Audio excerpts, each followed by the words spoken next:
پختوں سے بات کریں گے. لیکن وہ لوگوں دنیا میں ماں باپ ایک ایسی چیز ہوتے ہیں، اگر آپ کی ہماری لڑائی ہو جائے، اگر ہمارے اور آپ کے درمیان کوئی ایسی بات ہو جائے کہ جس کی وجہ سے اس کو عروج مل جائے، جس کی وجہ سے ہمارے دلوں کے اندر خافیت طاری ہو جائے، ہمارے دل کے اندر کوئی ایسی بات آ جائے، قسم اس رب کعبہ کی ہم آپس میں بولنا گوارا نہیں کرتے ہیں، ہم اس کو معاف کرنا گوارا نہیں کرتے ہیں. لیکن اے لوگوں اتنا تو سنو، باپ کے ساتھ ہم کتنا ہی برا سلوک کر لیں، ماں کے ساتھ کیسا ہی کچھ کر لیں، لیکن ماں کا دل کیسا ہوا کرتا ہے، باپ کا دل کیسا ہوا کرتا ہے کہ اگر ہم کسی مصیبت میں گر جائیں، اگر ہم کسی پریشانی میں آ جائیں، دنیا والے ساتھ چھوڑ جائیں، بھائی ہمارا ساتھ نہ دے، بہن ہماری ساتھ نہ دے، رشتہ دار ہمارے ساتھ نہ دے، دنیا والے کوئی ہمارا ساتھ نہ دے، لیکن بات حقیقت تو یہ ہے مسلمانوں، ہمارا باپ ضرور ساتھ دیتا ہے. ہماری ماں ہمیں سینے لگانے کے بعد میں کہتی ہے بیٹا جو خطائیں تجھ سے ہوئی ہے وہ میں نے ساری بھلانے کے بعد تجھے میں نے سینے لگا لیا ہے، تجھے میں پیار کرتی ہوں، میں تجھے دعائیں دیتی ہوں. لیکن وہ لوگوں ایسا دل کہاں سے لاؤ گے؟ وہ لوگوں جتنے نوجوان ہیں اپنے ماں باپ کے ساتھ بدسلوکی کرنے والوں، جب ماں باپ گھر کے اندر نہیں ہوا کرتے تو دنیا میں کوئی دعائیں دینے والا موجود نہیں ہوتا ہے. تو سوچتے یہ ہو کہ آج پیروں سے دعا کرا لیں گے، آج عالموں سے دعا کرا لیں گے، آج ہم حافظوں سے دعا کرا لیں گے، ہم اماموں سے دعا کرا لیں گے. لیکن میں کہتا ہوں اگر دنیا میں سب سے بڑا پیر ہے تو وہ تمہارا باپ، اور باپ ہی تمہارے پیر. عالم کی دعا اتنی جلدی قبول نہیں ہوگی، پیر کی دعا اتنی جلدی قبول نہیں ہوگی، لیکن جتنی جلدی باپ کی دعا بیٹے کے حق میں قبول ہوگی. لیکن وہ بات آپ سمجھیے تو صحیح، اس مقام کو جانیے تو صحیح، لیکن ہم نے کبھی اس بات پر غور نہ کیا.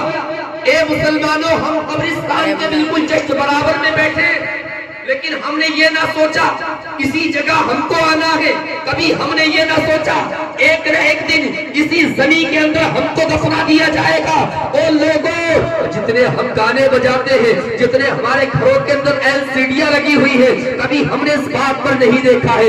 ہم کو سوچنے کی ضرورت ہے، اپنے ماں باپ کے مقام کو جانو، خدا کے ہو جاؤ. جس دن تم خدا کے ہو جاؤ گے خدا تمہارا ہو جائے گا. دنیا کو راضی مت کرو، سب کو راضی مت کرو، سب کو بنانے والے کو راضی. سبحان اللہ. نعرہ تکبیر، نعرہ رسالت، نعرہ غوثیت، مسلک اعلیٰ حضرت مفتی غلام غوث منظری صاحب قبلہ. نعرہ تکبیر، نعرہ رسالت. لیکن وہ لوگوں ہم کیا سوچتے ہیں ذکر جب کریں گے جب کیا بھیڑ ہوگی، ہم اپنے گھر پہ میلاد جب منائیں گے جبکہ ہمارا گھر پورا آدمیوں سے بھرا ہوا ہوگا. کبھی ہم نے اس بات پر غور کیا ہے؟ میں تم سے سوال کرتا ہوں، ارے تو ذکر خیر کر رہا ہے، تو ذکر رسول کر رہا ہے، احساس کمتری کا شکار مت ہو جانا. یہ مت سوچ لینا میرے گھر کے اندر سننے والے نہیں آتے ہیں، ارے اس محفل میں سننے والے وہی آتے ہیں جس کو میرے آقا بلایا کرتے ہیں. کبھی احساس کمتری کا شکار مت ہو جانا. آپ سوچ رہے ہیں کچھ لوگ تو اپنے بستروں کے اندر آرام کر رہے ہیں، گرم گرم بھاپ کے اندر لیٹے ہوئے ہیں، ارے وہ قسمت والے ہیں. میں کہتا ہوں وہ قسمت والے نہیں ہو، بلکہ جو آقا کی بزم میں آ گئے وہی قسمت اور مقدر والے. آپ کی قسمت کا ستارہ بہت بلندی پر ہے. آپ کبھی یہ مت سوچنا کہ ہم اپنا ذکر، ہم اللہ کے رسول کا ذکر، ذکر خیر سارے مجمع کو سنائیں گے. ان لوگوں کو کبھی یہ بات مت سوچنا میں نے یہ حدیث مصطفیٰ کو پڑھا، پڑھنے کے بعد میں نے سوچا اے اللہ کے رسول اتنا تو بتائیے کہ اگر ہمارے ذکر آپ کا ذکر ہم کر رہے ہو کوئی سننے والا موجود نہ ہو تو پھر اس ذکر کو سنا کر فائدہ کیا ہوگا؟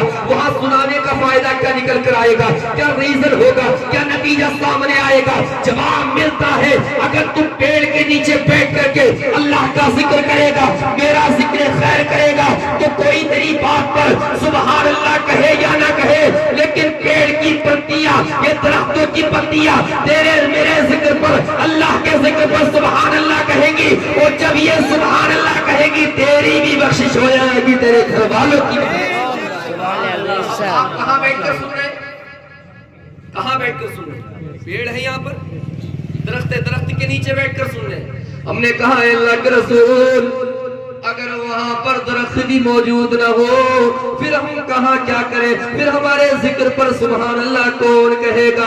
آپ کے تذکرے کریں گے، آپ کی نعت پڑھیں گے، آپ کی صفات بیان کریں گے، پھر کون کہے گا سبحان اللہ؟ تو اللہ کے رسول کی حدیث مبارکہ سے جواب ملتا ہے کوئی سبحان اللہ کہے یا نہ کہے، تیرے کاندھوں پر جو دو فرشتے ہیں یہ سبحان اللہ کہیں گے، اور جب یہ سبحان اللہ کہیں گے تو یہاں بھی تیرا بیڑا پار ہو رہا، آخرت میں بھی بیڑا پار ہو رہا۔ وہ لوگوں گناہ کرو سب سے پہلے یہ دیکھ لیا کرو کہ ہمارے کاندھے پر دو آدمی موجود ہیں، دو فرشتے موجود ہیں۔ گناہ کرتے ہوئے ہم کو ڈر نہیں لگتا، باپ نہیں دیکھ لیا، ہم نہیں دیکھ رہے، یہ دیکھو کہ کرامن کاتبین ضرور دیکھ رہے ہیں، تمہارے کاندھے پر بیٹھ کر لکھ رہے ہیں۔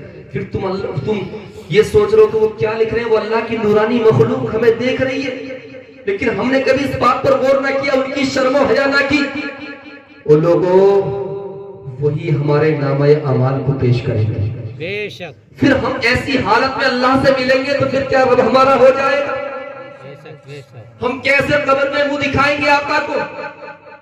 ہم تو سوچتے ہیں اس کے جنازے میں بہت سارے لوگ تھے، اس کی بخشش ہو جاتی ہے، لیکن میں تمہیں ایک بات بتاتا ہوا چلتا ہوں، ایک انسان ہے بہت بزرگ ہو چکا ہے، قبریں کھودتے کھودتے اس کی پوری عمر گزر چکی ہے، لیکن وہ ایک دن قبر کھود رہا تھا، جیسے ہی اس نے قبر کو کھودنا شروع کیا ہے، سب سے پہلی قبر کو کھودا ہے، کھودنے کے بعد میں اس کو تپش محسوس ہوتی ہے، اس نے سوچا کہ سایہ کر لیا جائے، جیسے سایہ کیا ہے لیکن اس سایہ سے کچھ نہ ہو سکا، اس سے کچھ بھی نہ ہو سکا، تپش اتنی ہو رہی ہے، آگ قبر کے اندر سے نکل رہی ہے، اس نے دوسری قبر کو کھودا ہے، پھر اس نے تیسری قبر کو کھودا ہے، ان تین قبروں کو کھودنے کے بعد میں آرام کرنے کے لیے بیٹھ جاتا ہے، سستانے کے لیے بیٹھ جاتا ہے، بزرگ آدمی تک تھک گیا ہے، لیکن کچھ ہی دیر کے بعد میں دو فرشتے نمودار ہوتے ہیں، ایک فرشتہ سرہانے کھڑا ہوتا ہے، ایک فرشتہ پیتانے کھڑا ہوتا ہے، کھڑے ہونے کے بعد میں فرشتہ کہتا ہے اتنی لمبائی لکھ دی جائے، بولے کتنی لکھ دی جائے؟ ہاتھ سے بتایا گیا اتنی لمبائی لکھ دی جائے، اب یہ بتائیے 5 فٹ کے انسان کو جو ہے ایک ٹپی میں بند کر دیا جائے تو کیا اس کے جسم کو سکون ملے گا؟ نہیں سکون مل سکتا ہے، وہ دنیا کے سکون تلاش کرنے والوں تمہیں سکون نہیں ملے گا، بلکہ اگر تمہیں سکون ملے گا تو اللہ کے ذکر میں ملے گا، تم اللہ کا ذکر کرو اللہ تمہیں سکون عطا وہ قبر، اب دوسری قبر پر وہ فرشتے گئے، وہ سارا منظر بیٹھ کر کے وہ بزرگ دیکھ رہے، تو اس نے کہا کہ 70 فٹ لمبی ادھر کر دی جائے، 70 فٹ گز ادھر کر دی جائے، 70 بائی 70 کر دی گئی ہے، کرنے کے بعد میں کچھ دیر کے بعد تیسری قبر پر وہ پہنچتے ہیں، پہنچنے کے بعد میں جب ان سے فرشتوں نے ایک فرشتے نے کہا کہ اس کی قبر کو تا حد نظر کوشادہ کر دیا جائے، او لوگوں فیصلہ تم کو کرنا ہے، اپنے بارے میں تمہیں سوچنا ہے، اپنی اولاد کو جہنم سے تمہیں بچانا ہے، اپنی آل کو جہنم سے تمہیں بچانا ہے، اپنے اولاد کو جنتی تمہیں بنانا ہے، لیکن جنتی بنانے سے پہلے ان کو نمازی بنا دو، جنتی بنانے سے پہلے عاشق رسول بنا دو، جب یہ عاشق رسول ہو جائیں گے قسم اس رب کعبہ کی، جب یہ نماز پڑھنے لگیں گے، جب مسجدوں میں سجدے کرنے لگیں گے تو کوئی ان کی بات کو سنے یا نہ سنے، چاہے وہ کوئی سی بھی حکومت ہو، لیکن جب یہ کیس میرے خواجہ کی حکومت میں جائے گا جو کہ دلوں پر راز کیا کرتے ہیں، جو زمین کے اندر آرام کرتے ہیں، زمین کے اندر آرام کرنے کے بعد میں لوگوں کے دلوں پر راز کیا کرتے ہیں، جب ان کی عدالت میں کیس جائے گا وہ سیدھے مصطفیٰ کی بارگاہ میں پیش کر دیں گے، جب مصطفیٰ کی بارگاہ میں یہ کیس جائے گا قسم اس رب کعبہ کی میرے مصطفیٰ مسکرائیں گے تو ہمارا کام بن جائے گا۔ کس کی حکومت میں رہتے ہو؟ کہو نا ڈرتے ہو کیا؟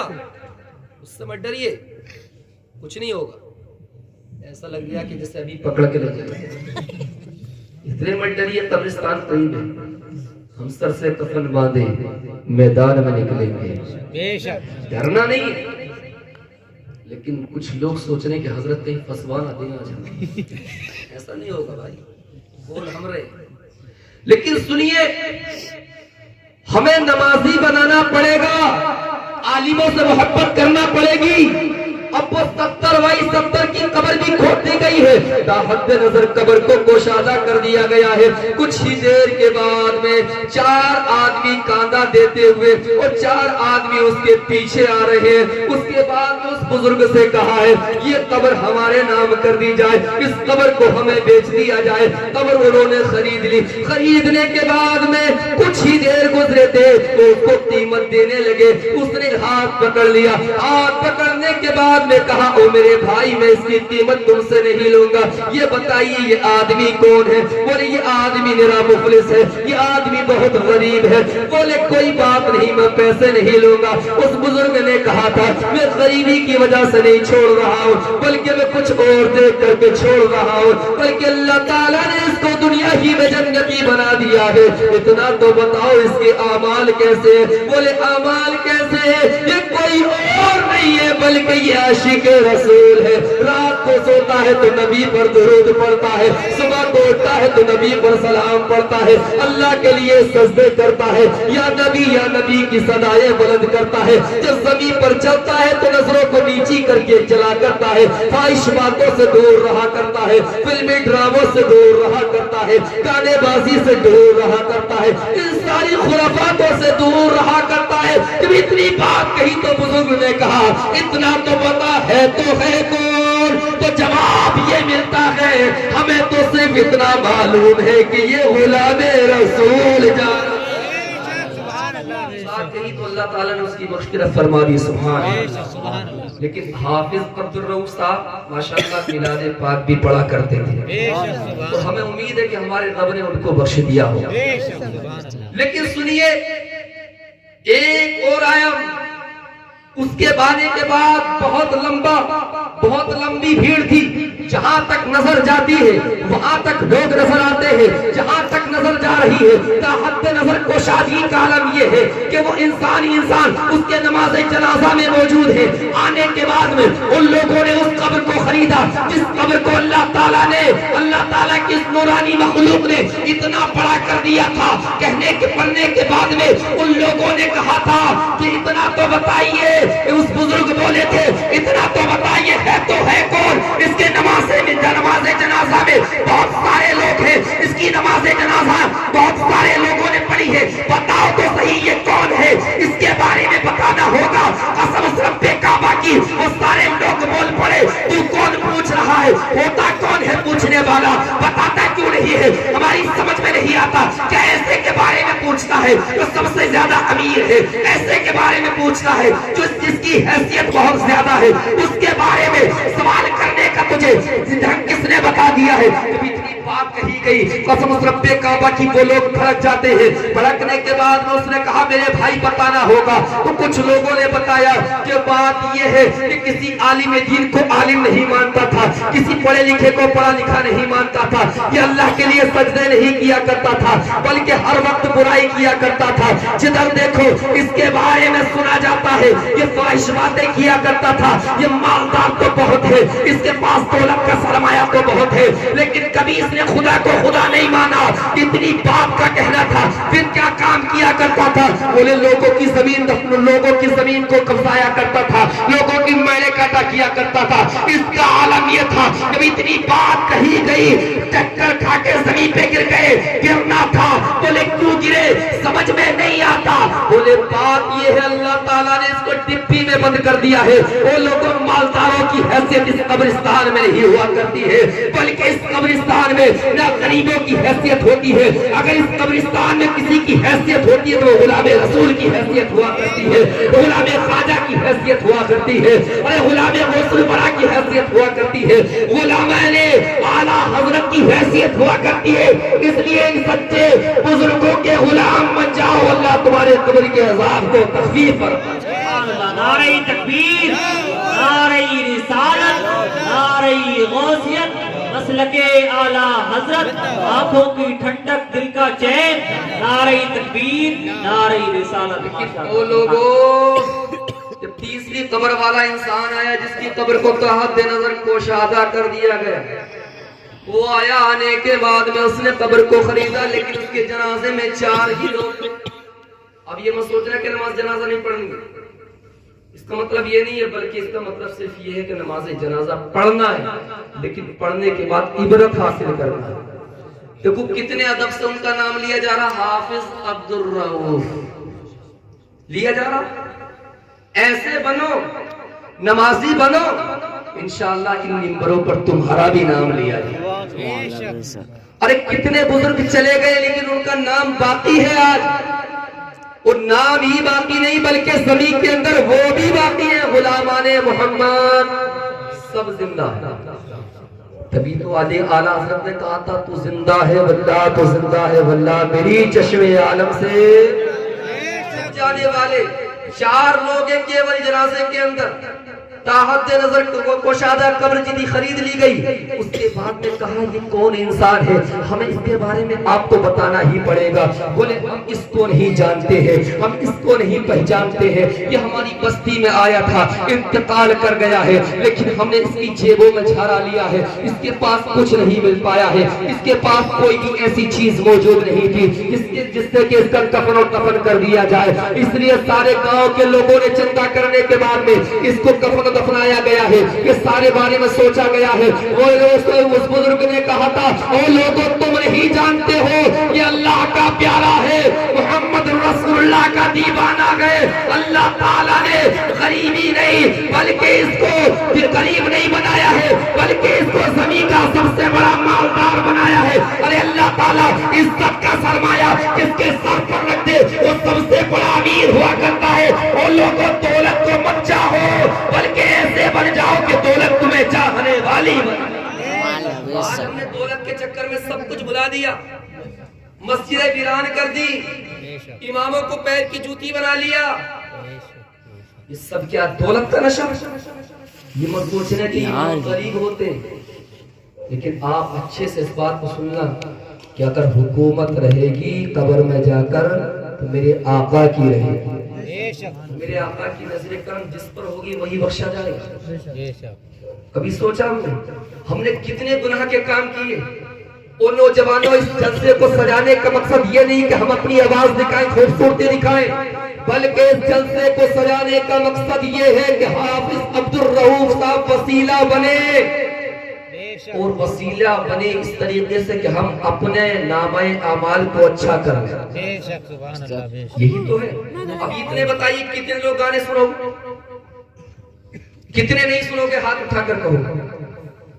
دیکھو سچا وعدہ کرنا، سچا وعدہ کرنا، جھوٹا وعدہ مت کرنا، قبرستان قریب ہے۔ سنے گا اس کے لیے حکم شرع یہ کہ اس کے کانوں میں، اس کی آنکھوں میں شیشہ پگھلا کر کے ڈالا جائے گا۔ تو برداشت کر پاؤ گے؟